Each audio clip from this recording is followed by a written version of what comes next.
Thanks for joining us for today's Elko Live here on KELK. Features part 2 of last week's discussion as we're talking about Elko history, the first Christmas, the origins of Elko, because it was on December 29th that actually Elko became established, and we're going to talk with our local historian, Jan Petersen, about all the exciting developments along the way. Jan and I have the luxury of looking at some photographs, which are contained in a slideshow, if you will. And we've done this before. Yeah, we've done this before. I want to make sure I get you your microphone. We were actually getting ready for the program, and then we looked up and said, "Oh, it's time for the program." That happens to us a lot when you enjoy history. No, you are just fine. Again, thank you for coming on the radio program today. Some of Elko looks a little bit like it did actually back in the 1860s. There are still some landmarks like Pilot Peak, right? You were telling me. Pilot Peak, we went to a concert in Wendover last week, and there was, as you drive right at literally the base of it, it was such a noted spot for probably the Shoshone and the Paiute and the Utes that lived over there south of the desert and on the desert near Wendover. And then for the mountain men, it was a very noted spot as they were trapping for beaver throughout the Intermountain West here.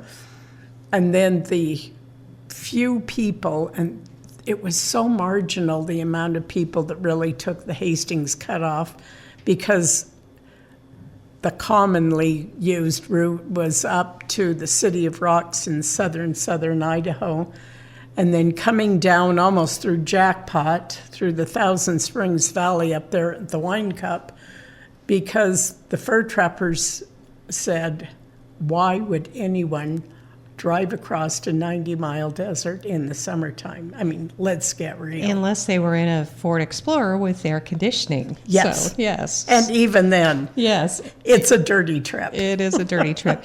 Well, Jan, it is always a pleasure to sit with you. I want people to understand, too. Now, how many generations Nevadan are you? Oh, let's see. My great-grandparents came, actually my great-grandfather, who had this wanderlust and the most sturdy wife there ever could be, came to Elko following the railroad, repairing boots and shoes and harnesses and all that. So he first arrived in Elko in, I guess, December of 1869. Your origin is the origin of Elko as well. Deep, and my dad loved history, and I just don't know any different. And then my grandma was dear friends with Edna Petersen, who came to Elko as a young, sweet school teacher to teach in the brand new school out in downtown Lamoille in the 1920s. And she and Grandma bonded together, and Edna was the writer and my grandma was the researcher. And they would, some ladies would crochet and play bridge, although my grandma was a killer bridge player. But Edna she would say, some ladies like to crochet and play bridge, and I like to read old newspapers. And lucky for us that she did. And she did. She was the first really person in Elko to realize that nearby history and recording your community's history and keeping track of just little details. The big deals always stand out, but it's those little human interest, as we would call them, stories, or the really good scandals. Everybody likes a really good scandal. Filling in the details. And that is much in the tradition, too, of the Shoshone, because obviously they pass along their stories. It's storytelling. Well, the oral tradition goes back. Shoshones have been doing it probably since they were able to communicate. All of the Old Testament in biblical times, that is all oral history. And that's how, the other tales, the creation tales come to be, the biblical tales come to be. And then let in the artists, let in the illustrators, the painters, the dramatists, anybody who has any bit of humanity in them is going to take that story and also possibly immortalize it, adding a bit of flair, if you will, musicians. And then you get journalists who want to just know just the facts, ma'am. Oh, but it's so funny to read those old stories, because Jan's got me hooked on reading the old newspaper stories too. I think, man, I kind of wish we could write like that, because it's so colorful and clever and witty, and nobody meant any harm. I mean, obviously we've had to evolve, but yeah, sometimes they were a bit insensitive. Yes. Some poor guy in Tuscarora, in the 1870s, fell down a mine shaft. And the newspaper goes into a great detail about bringing his body parts up. Oh my goodness! In a bloody bag. We right. don't need that much detail. No, we don't need that much. But I bet they sold a few newspapers. But it sold a few newspapers. Jan Petersen is our guest today, and she is a local historian. So we kind of bringing it back to if you were standing in downtown Elko and you were looking down the corridor, which has its own amazing, unique history, there might be some things that you see that are reminiscent of the original Elko. Those first days. Yeah. So the Central Pacific has a grant from the U.S. government. Golly, those go back even further than that, but we're going to stick to the subject. The Central Pacific had a grant from the government to build the western half of the Transcontinental Railroad. And it really started before the Civil War, and then the Civil War interrupted things. Then when the Civil War ended, the Union Pacific on the eastern side starts building from Omaha west, and the Central Pacific starts building from Sacramento eastward. And the two, they were fierce rivals because they were being paid by the mile. So money talks. And they had the engineers plot out the route, of course, and then you've got the surveyors surveying the route, just like now, only, it was rod and chain and it was a little more rudimentary. And then they start building it. And the Central Pacific, the Central Pacific recruited from China, from the Canton region. There was a big drought going on, and so Charles Crocker, one of the big executives of the Central Pacific, went over to China. There were already some Chinese that were in California, had been there for at least 20 years with the gold rush and all that, doing, I'm calling it, service industry work and menial labor. So, but there weren't enough of them.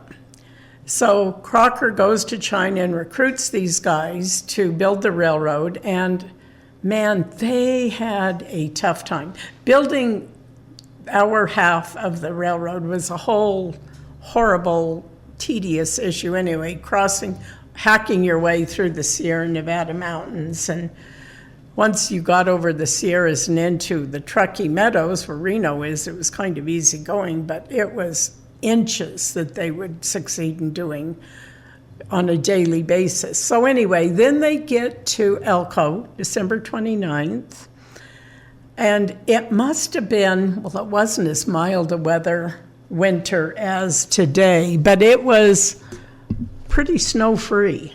Oh yeah, it looks pretty dry. There's not a lot pretty on the dry. ground. There was dusting. We're looking at a picture from late December, early January, 1868, 69. Okay. And there's just a skiff of snow on the ground, but that doesn't mean it wasn't cold. Oh, I'm sure, because it's also along the Humboldt. Without snow, and it still is cold. Because the Humboldt also used to have a great deal of water, or at least more water than it. Well, it had more, and that in itself is cyclical, but we're in the high desert. Exactly. I mean, I was just thinking it must have lent to the cold. And so, at this point, because I'm looking here, there were still tents in downtown Elko. And they lived in that whole first winter, because lumber had to be brought in from like Verdi and in the mountains over there in the Sierras. So lumber was expensive and hard to come by. Plus, there's boom towns in Virginia City, and Austin is a big happening spot.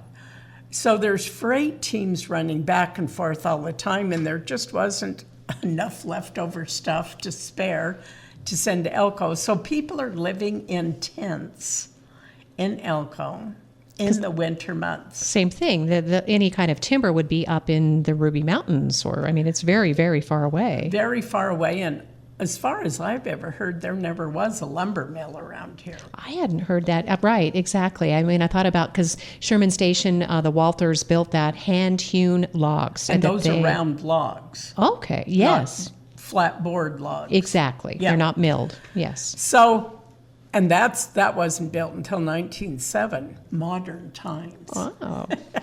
So it would have to be shipped in onto the railroad, and there's passenger cars, and there's these boom towns that are going. Austin, you'd have to get off in Battle Mountain and go down the 75 or so miles. I could be way off on my mileage to get to Austin. The big one was to go to Shermantown, Hamilton, Eberhard, Treasure City. They were all like in a 30-mile radius of each other, and that was the big bust. It was like Austin or Virginia City. And these were in Elko, what would become Elko County, those little towns you just described? Well, they were in White Pine County, okay. But that was part of the whole, almost the quarter northern part of Nevada was Lander County. That's right, because we get to another point in history where, did you know Elko used to be Lander County? Elko and White Pine County in the same week were carved out of Lander County. So Lander County lost 3/4 of its land size. And I think they're still grumpy about it today. And they're yeah. It's okay. Lander County was really pinched when first White Pine County gets carved out, and that's March 1st, 1869. Because we're talking mining and taxes, revenue, business. Mining and taxes and revenue. All of it. And then Elko County is March 6th, the next week, March 6th, 1869, because the legislature even then was meeting on an odd year. And so we, again, look at this date and time, 1869. You're standing in downtown Elko. You're shopping. You're going to restaurants and bars and doing all the fun things. And think about this, that the courthouse was built as Elko County was formed out of Lander County, but that's not the original courthouse that we see today, even though it's really impressive. No, it was built, and what's really impressive, it takes years to build an impressive edifice. Made of stone. Made of stone. Granite, yeah. But they passed a bond and started building that courthouse like late summer, and it was completed in December. And it didn't have any plumbing, indoor plumbing? It was simpler, and there was no plan review to go through with the building officials. And those stairs looked impossible. It was on stilts practically. But yeah, it was it had a daylight basement, and then it was it was the central courtroom. It was the central meeting place and gathering place for the entire town that whole first year. So it became evident after a certain period of time, they did replace the courthouse, and that's what we see today. Is 1912. Okay, all right. Now, I do want to mention, because I just learned sitting here talking with Jan, that there are some incredible photographs, which I think that people may see bits and pieces of them. There may be some at City Hall, I think, other prominent places, but Alfred Hart was a railroad photographer? He was hired by the railroad to document this noteworthy occasion. So this was back, and I hardly know anything about photography, but it was back in the days of the glass plate negatives. So that's a lot of work and a lot of care. And it was a lot of work, and they were heavy, and they were fragile because they were plate glass. Mm-hmm. But it's amazing. He took thousands of photos. Is there any access to thousands of photos? Well, actually, many of them are archived on the Library of Congress website. Oh, I wondered about that. The Library of Congress, what a treasure. Which is accessible to anybody, and it's free. It's your tax dollars at work. It belongs to all of us. LOC.gov. And, I'm just going to throw in a quick plug because obviously we didn't go way back in time. We're not going back into the archaeology and the paleontology, but I do want to mention that my first real shock, when I went to a Library of Congress exhibit when I was in D.C. on a trip, Jan, there were these maps, and I thought, oh, this is fantastic. I'm going to go find my home on these maps of the West. Well, guess what? It was Mexican territory, and it said no inhabitants. Oh, yeah. I mean, so we're not glossing over, but we're talking about the history of Elko here. But this was Mexican territory. We were part of Nevada, all of the Great Basin, because we were lumped on, actually, Utah, part of Colorado, down south was all part of Mexico until it's 1847 or 48, the Treaty of Guadalupe Hidalgo. You history people are going to correct me, I'm sure. That's okay. So that's how then I think that border, the U.S.-Mexican border was primarily established, although it was pretty gray and hardly enforced. So so we'll just dip back a little bit so that people, hopefully what we want to do is entice you to go and research whatever part of history intrigues you most and learn more about where you live and why it's important to preserve it. But before even the railroad came through, of course, we were talking the Shoshone were here. They are the first people that we are obviously aware of. And then there was this Mexican territory. But then we had the traders and trappers. Those were the first documented white people to come in, right? European type people. And the natives called anybody who was not a native a white person, no matter what your skin color was. So, if you were of black descent, if you were of dark-skinned Mexican type, anybody, and Mexico, I might add, is as internationally mixed as the United States, all of North America, we'll put it. But, you think about the gold rush coming through, and there were lots of people that went before the gold rush. They were going to a foreign country. Absolutely. Even within the United States, if they can, because I think about the pioneers, we refer to the pioneers in the California Trail Interpretive Center, but that's just literally a blip on the radar because the train came shortly after, and then there went that business. Yeah, the train is but if you couldn't afford train passage. Oh, you were still doing the wagon thing. You were still doing the covered wagon thing, and I've read in these old papers, there were wagon trains still coming through. And plus, the railroad only ran east-west. Oh, that's right. So you would have to get off the train, clear through almost until the automobiles became affordable and common, which was like 1910, realistically. That's a big gap. All of the 1800s were wagon-based and horse-based culture. Wow, and I think about when I relocated to Elko and how much of the tangible history, what I really enjoyed the most. I mean, the natural elements, the sagebrush, the Ruby Mountains, all the things that, just the smell of the sagebrush, let's be honest, all the things. But over the years, coming to understand how much of this history and how much tenacity and how much the entrepreneurs went through to establish, just like your great-great-grandfather, which, Yeah. what was his name? His name was Elijah Yates. Okay. His wife's name was Jessie, and they were he was originally from England, but they were from Green Bay.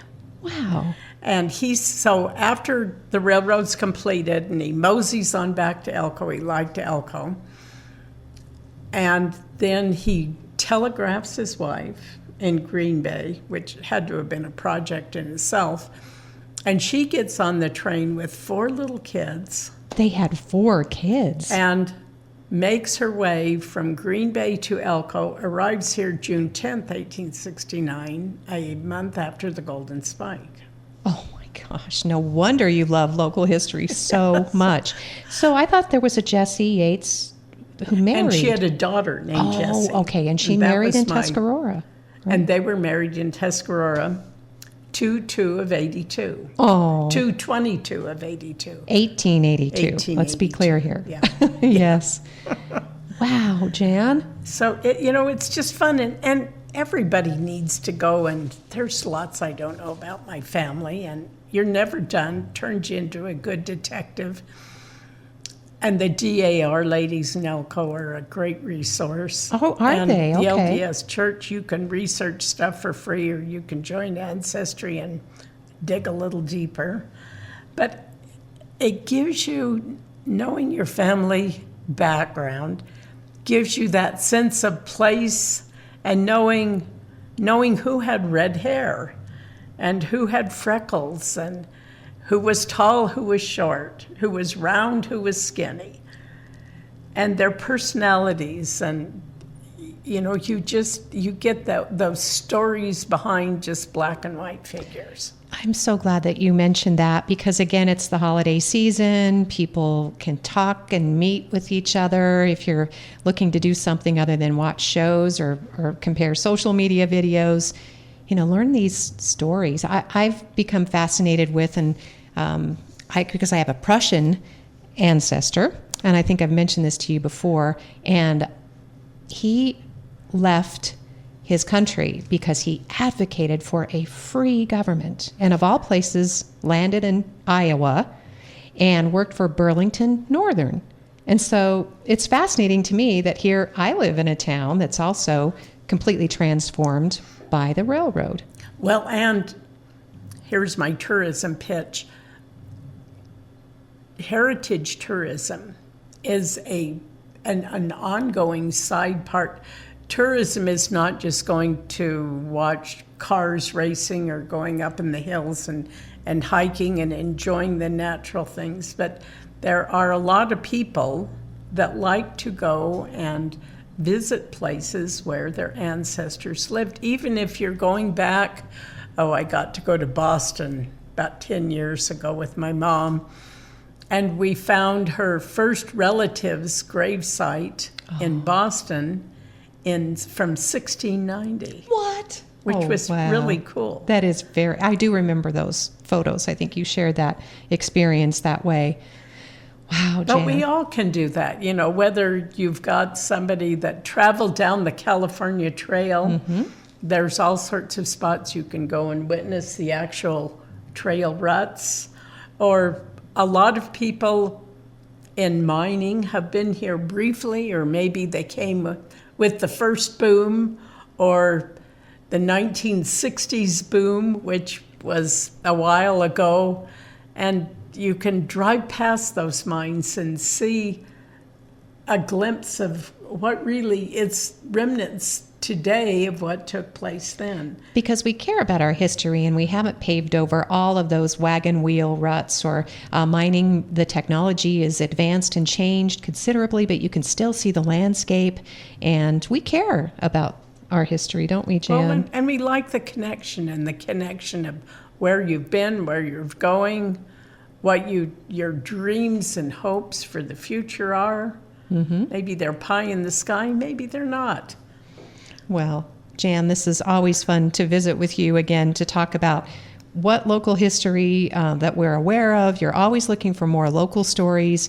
Every time the Northeastern Nevada Museum posts one of their pictures, and I think, oh, they're getting closer to my era, I'm getting so excited because even today I recognize somebody in a photo when they say, who are the people in this photo? And and then I realize, oh, I'm becoming part of Elko history by participating. Well, and then I sometimes think, once you know you're old if you're in one of those mystery photos. Have you been in a mystery photo yet? Oh, thank heaven, no. Oh, okay. But there was one the other day, and it was a group I will always pick you out of a mystery photo.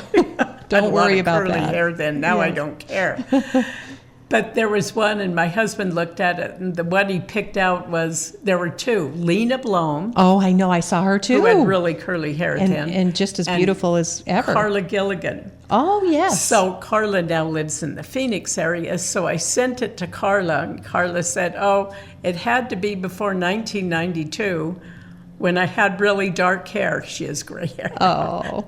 So then she's emailing the picture to others, and the fun thing about those mystery photos is they turn into these huge group projects. They do, and then people get to reminisce and share these stories. Reminisce about things, and this had Wanda Borden in it, and her name was Alice Uriardi, and Joe Mannion, and one other.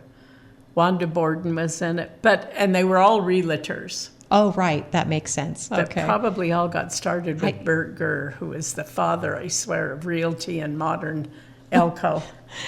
Well, and again, many, many thanks to Ella, to Tony before Ella, certainly for maintaining the archive, Jan, and the work that the museum does today, with Lauren and Diette. They make history come alive, just as you do. And they do a great job. They really do. And we do. We have, and this is our museum. All of this stuff is your tax dollars at work. Yes. I was just going to say that. They have a great photo archive over there that anybody is welcome to go and if you're cleaning out old photos, do not throw them away. Even if they're from the 70s. I mean, any era, because they can use those. I mean, the 70s was a long time ago. It was a long time. It doesn't seem like it, but it's as far away as from 1900 to 1950. Oh, gosh. Which is a daunting thing to That's right. to compare it that way. And to have those photos, because a lot of you say, oh, I have everything on my phone. Well, that's technology. Well, and I'm as guilty as anybody else. You don't print them out I anymore. know. We need to print our photos. I have a whole drawer because, so the Northeastern Nevada Museum's mystery photo was in front of the photo lab at Rayleigh's. I gave that photo lab a ton of business. I don't know about you, but when Olivia was born, it was just every week I'd bring in a roll of film. So I have lots of photos. And 1 hour photo. Oh, what a big deal. What a big deal. Hour photo was. Seriously. So what we're saying is, yes, you have a lot of photos on your phone, but the ones that really mean something to you or that you think would mean something to future generations, try to get those printed, right? Well, and Sabrina Reed over in Pine Valley realized that she had, I think she was exaggerating. She said, I have 10,000 photos I've never printed. I've got to get busy. Yes. And I think she bought a special printer. She inspired me, although not enough to go start doing it. But she was right. Mm-hmm. When you get old and your kids are going through stuff, they're going to find a bunch of SD cards and wonder, what are these, and throw them out the window. Oh, no. Right. So, and that's not good news for people like Jan and I who hang on to every little thing that we're the other way. Yes. Well, I want to make sure that we've gotten to all of these highlights because I imagine the first Christmas in Elko in 1869 was absolutely austere because they were living in tents. They gathered in. There were churches then, though, too? Well, the Presbyterian Church was in the process of being formed. They had Sunday school going, and they had a preacher who was just starting to come in. So they were meeting in the courthouse, in the courtroom. It was probably the biggest community building assemblage in town, and there were probably weddings. I know they had a community Christmas tree. Yeah, and Elko County continues that, I believe. And Elko County continues. You know, they would, there's 400 or 500 people, but everybody made sure that every little kid, and probably a lot of grown-ups, got a Christmas present. Oh, and You know, and that's back in the days when there were, the Reinhardts were here, they were Jewish, the Alexanders were here. The whole Jewish community is a story I'm going to put together someday. Oh, I would love that. Because I always feel like I don't know enough, and I really want to, Jan. That's lovely that you, yes. Well, and the it was called Reinhardt's, and it's right down there on the 400 block of Commercial Street. It's Elko Trophy now, right? And it's Elko Trophy, and picture this. Thank you. But the bones of that building have been there since 1868. Wow. So when you're And downtown there was Elko, this funky apartment I got to go upstairs in at once. there's There an was upstairs there? Yeah. Oh, okay. And then the Silver Dollar, which is the Silver Dollar Yes. because it was originally a bank, It has a cool upstairs. has an apartment upstairs there. A lot of people just lived above the store. Well, Papa Jack Ericart lived above the Silver Dollar when it was a bar, because that's where his first bartending job and That's right. management, Yeah. yep. And then before he got his own place, which is now the beautiful Duncan Little Creek Gallery, which is a very festive place. Formerly known as the Clifton. So Jan and I have been sitting here, and I watch Jan tear up a little bit, and then I come back and I think, oh, now I'm thinking of things in history that make me tear up, because I was so fortunate to get to know some people that have gone before us. And back to our roots, you know, Yes. Elko it still is, it was the economic, it was the social, it was the financial center of northeastern Nevada. And you've got the train running back and forth through what Lynn Anderson called parking lot land. And then in 1906 or 7, down Silver Street was the Western Pacific. And that ran from Ogden to Portola. Of Wait all a minute. places. There was another railroad track? Yeah, down Silver Street. How did I not know that? I thought that those were just the offshoots somehow no, it was for a businesses. separate railroad. Oh my goodness. So, and those tracks are long gone. And when Project Lifesaver began to evolve, I think in the late 70s, it was a messy, dirty 10-year project. Yes. And it was only one of two completed. There was always somebody trying to beat the train and Well, it was relocation of railroad tracks in the downtown corridor, just for anyone listening that's saying, what is Project Lifesaver? But another program for another time, only because you're right, that made a huge impact on Elko. But here I am, sitting here with you, not knowing that there was a separate train going down Silver Street. It was a whole separate business. So Silver Street was not always a street. When the tracks were vacated? There was the tracks down, it originally was a street. Okay. From 1868, January 1st, 1868, it's a street. And actually on the east end of town was where all the Missouri freighters, the mule drivers that drove freight to the early truck drivers of their time with horses and wagons. Right, they'd pick up the crates of things and get them to their destinations. And they were down there, and then the railroad came through, and it was a separate railroad, separate business, and they were competitors of the Central Pacific, which was by then the Southern Pacific. And as I said, because I've been trying to research Burlington Northern, it was a north-south, I believe, train route. I think. I know nothing about them. Okay. I'm lucky to know my own too here. No. And so the train that we have in the train park is a Western Pacific. Correct. Yes, and that did kind of always baffle me, but I thought, well, that's what they had around. So, but no. And their main yard was over where the jail is. Okay. And the Southern Pacific's main yard was in Carlin. Oh, and Carlin's having troubles with the railroad right now. Well, yeah, I know. We'll then figure this the out. Union Pacific, oh man, I can't remember when it was, maybe the 1980s, first they bought and there's always controversy, monopolies. Consolidations, right? And Create consolidations monopolies. and all of that stuff. They bought the Western Pacific. Okay. And the Western Pacific depot was over in front of the Star. Oh, that's the one that Pedro Ormaza owns now He for now his owns. businesses. Okay. And it got modernized in the 50s. It was a 2-story building. Oh, okay. And they took off the second floor. I can't tell you why. Well, Exactly.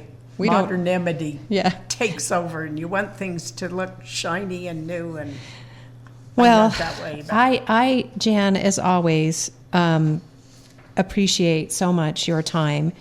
We could sit here because it's like we're just sitting here in our living room and talking we and have talking. rambled long enough. But she has so much research, and according to the Elko Independent, back in December 18th, 1869, Elko has 41 stores, 38 saloons, 22 restaurants, 13 lodging houses, 6 bakeries, 8 blacksmith and wagon shops, and 5 livery stables, and a partridge and a pear tree, possibly. I don't know, but that is impressive.